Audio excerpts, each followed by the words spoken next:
Hey guys, what's up? Pase Baller here. We are now in this 10th game of this March 18, 2022 NBA Game Day. We got Los Angeles Clippers with a record of 36 and 36, visiting Utah Jazz, displaying a wonderful record of 43 and 26. The game will be at 9 o'clock p.m. Eastern Time, so that's going to be 9 o'clock a.m. here in Manila. Again, I'm just inviting everyone who have not subscribed yet to our YouTube account or YouTube channel, Pase Baller. Please click on the subscribe button below. At the same time, hit on the bell logo. That way, automatically, you guys will be receiving notifications whenever new videos are uploaded.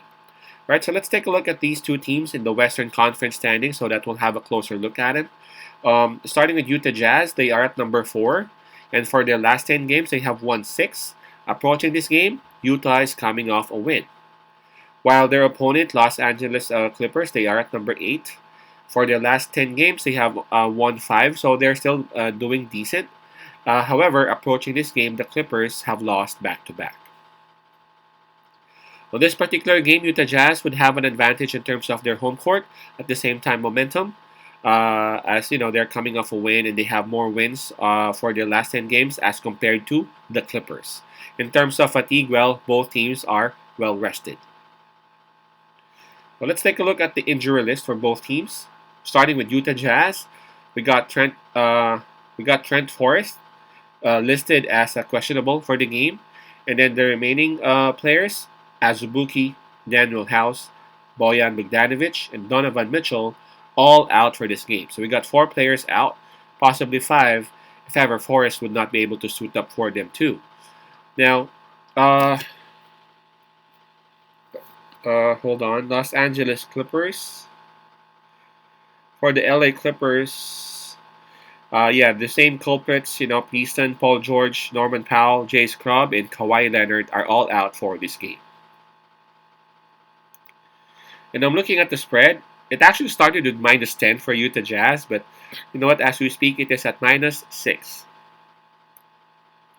This one's going to be tricky and going to be tough. I mean, Utah Jazz is obviously the better team, especially if you consider all the numbers and all that. 43 and 26, they are at number 4. The Clippers are at number 8. If the season ends today, the Clippers would have to go through that mini format before they get into the deep playoffs, right? While the Utah Jazz, they're just sitting pretty right there. But we need to take into consideration what's going on for this game. And what's going on for this game is that Bogdanovic is not playing and Donovan Mitchell is not available as well. So that's instantly, I don't know, easily 30, 40 points right there. Now, those are their two arguably best offensive players in Utah Jazz. I mean, I understand they still have Conley, they still have Jordan Clarkson who can actually step up for them, but man, not having those two would really hurt Utah a lot. And I'm not sure if you guys can remember Utah when they lost Donovan Mitchell. Remember those games wherein Donovan Mitchell wasn't there, even though Gobert was there. They really were having a good time. I mean, a hard time. Why am I saying good time, maybe? And for Los Angeles Clippers, I know they're not having their best stretch as well, but man, this is their opportunity. This is their opportunity to actually beat them. And I don't know if you have actually noticed the 5 losses that they recently had. Let me go ahead and take a look at it. Let me show you guys something. Those losses that they recently had against Toronto Raptors, man, they lost by 3 points. Cleveland Cavaliers, they lost in OT. Detroit, I mean, not Detroit, they won against Detroit. Atlanta Hawks, they lost by 6. Um, so there, those are close fights.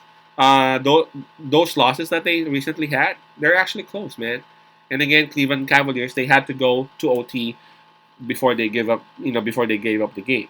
So what I'm trying to say is that even if the Clippers are actually beat, they actually make sure that they give their all and they try to make it as close as possible. So in this game, yes, there's a possibility that Utah would still emerge as the victor because again, they still have Conley, they still have Gobert, they still have Jordan Clarkson, they still have a whole lot of players who can actually score for them. But I'm pretty sure that Los Angeles Clippers will be right there, right behind him. So I guess it will be a perfect fit for us to pick Los Angeles Clippers and take the +6 on it. If ever Utah will win, I'm pretty sure that +6 is enough to cover the spread for the Clippers. Clippers +6. Peace out, pass I love, and God bless.